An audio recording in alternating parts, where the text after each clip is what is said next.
Tekereza umuntu uvuka mu Rwanda akajya muri Amerika akubaka ubucuruzi bukomeye akita umufasha w'abantu bafite ibibazo byo kuba barabaswe n'ibiyobyabwenge ndetse n'inzoga zikabije, ariko nyuma y'imyaka mike inzego z'ubutabera za Amerika zikamushinja uburiganya bw'amafaranga arenga hafi miliyoni 44 z'amadolari y'Amerika. Amafaranga arenga hafi miliyari 65 z'amafaranga y'u Rwanda. Uyu mugabo ngo ni Jimmy Muyombo, ariko se niki cyabaye? Yamugendekeye bite? Ni gute umuntu wari uzwi nk'umucuruzi ukomeye cyane yisanze ashinjwa kimwe mu byaha bikomeye cyane, dore ko ashinjwa icyaha cy'uburiganya mu rwego rw'ubuzima muri Amerika? Jimmy Muyombo ashinjwa iki? Jimmy Muyombo, umugabo w'imyaka 38 utuye muri Glendale, Arizona muri Leta Zunze Ubumwe za Amerika, ari mu bantu bakurikiranwe n'ubutabera bwa Amerika mu rubanza rukomeye rw'uburiganya bujyanye na gahunda z'ubuvuzi. Abashinjacyaha bavuga ko Muyombo n'isosiyete yitwa Madaland Counseling LLC bakoze uburiganya bufite agaciro ka miliyoni 44.9 by'amadolari y'Amerika. Ni ukuvuga amafaranga asaga hafi miliyari 65 z'amafaranga y'u Rwanda. Ese iyi kampani ngo ni Madaland Counseling cyangwa se LLC yakoraga iki? Madaland Counseling LLC yari sosiyete ifasha abantu bari bafite ibibazo byo kunywa ibiyobyabwenge byinshi cyangwa se no kuba barabaswe ndetse n'inzoga byitwa ibiyobyabwenge. Iyi sosiyete yavugaga ko ifite amazu arenga 100 acumbikirwamo abo bantu ndetse kugira ngo babafashe urugendo rwo kuba bakikura kuba barabaswe n'ibiyobyabwenge cyangwa se n'ibyo bintu byatumaga bataba bari ku murongo bafite ubuzima bumeze neza. Yanavugaga ko ikurikirana abantu barenga hafi 300 buri gihe kugira ngo ibafashe gusubira mu buzima busanzwe.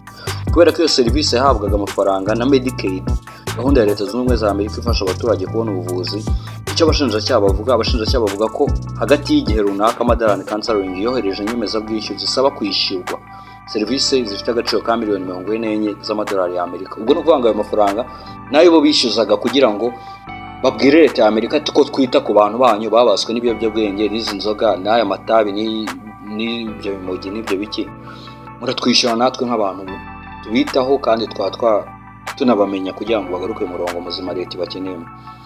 Mu mafaranga yose yasabwe Leta ya Arizona bivuga ko yishyuye asaga hafi miliyoni 33 z'amadolari y'Amerika. Abajene baranayabonye, ariko ikibazo ni uko abagenzacyaha bavuga ko byinshi muri ibyo bikorwa byari serivisi zitigeze zitangwa. Bivuga ngo bishyuzaga amafaranga y'ibintu batakoze cyangwa se bo bavuga ko ari ibintu bakoze ariko batarigeze babitanga. Byandikwaga nabi ndetse hagamijwe kugira ngo habone amafaranga menshi, ndetse hakaba hari na serivisi bandikagaho z'ubuvuzi bakora kandi bidakorwa. Hari n'ibikorwa bivuga ko byakorwaga binyuze muri ruswa ndetse n'indonyo.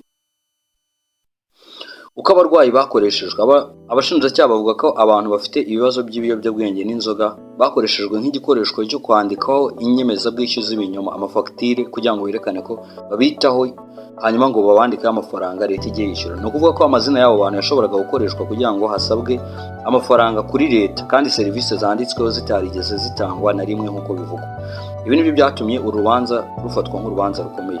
Uretse uburiganya bwo mu rwego rw'ubuvuzi, arashinjwa ko amafaranga akekwa kuba yarabonetse muri ubu buryo bw'uburiganya yashowe mu kugura imitungo itimukanwa nko muri Phoenix muri Amerika n'utundi duce twa Arizona. Niba ibi byemejwe n'urukiko, byaba bivuze ko amafaranga akomoka mu byaha yashowe mu bucuruzi ndetse no mu mitungo kugira ngo ahindurwe yemewe n'amategeko. Amafaranga yamaze gufatirwa.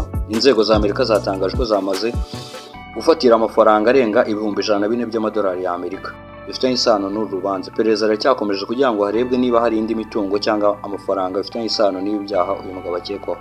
Urubanza ruri mu mugambi munini. Ikintu gitangaje nuko urubanza rutari rwonyine, ruri mu gikorwa kinini cya Leta ya Amerika cyiswe National Healthcare Fraud Takedown.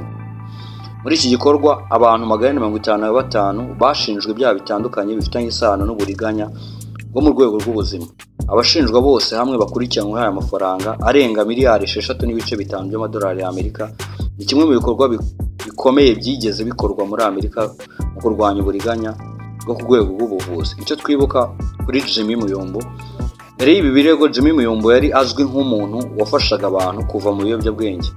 Yari yarize ibijyanye na biochimie kandi yari yarubatse izina nk'umushoramari muri Arizona. Abantu benshi bamubonaga nk'urugero rw'umunyarwanda wabashije gutsinda ndetse no kwiyubakira izina muri Amerika.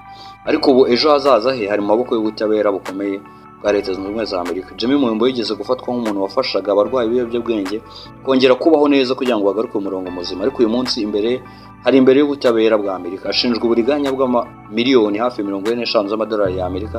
Ese ibirego bizagaragazwa n'urukiko cyangwa azabasha kugaragaza akarengane? Icyo twamenya nuko urubanza rwamaze kurura amaso y'Abanyamerika ndetse n'Abanyarwanda benshi hirya no hino mu bice bitandukanye by'isi.